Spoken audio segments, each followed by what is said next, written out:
大家好，今日我講嘅故事係誠實樵夫。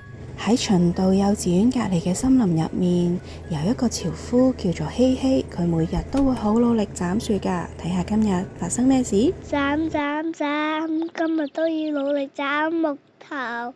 哎呀，好攰啊！唞下先。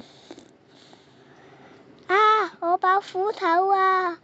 咁點算啊？我斬唔到柴，咁以後咪冇飯食咯。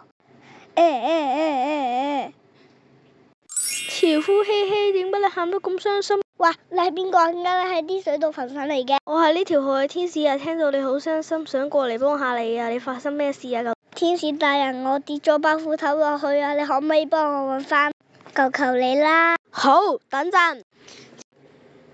樵夫希希，呢把銀斧頭係咪你㗎？哇，係好靚嘅銀斧頭啊！係，我嗰把唔係咁㗎，但係我嗰把冇咁靚㗎。咁你等我一陣，我幫你再搵啦。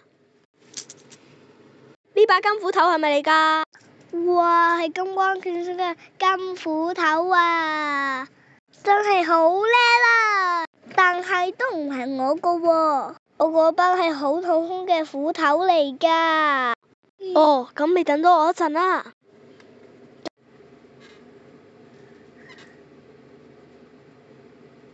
咁樣呢把係咪你㗎？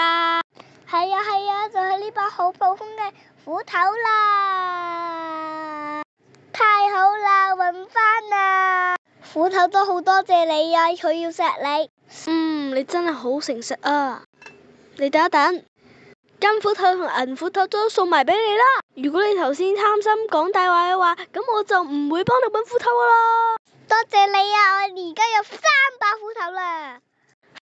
係啊，誠實嘅人係值得獎勵噶。我真係好多謝你啊！想攬下你啊！大家都要做一個誠實嘅小朋友啊！唔好講大話。多謝大家收看，拜拜。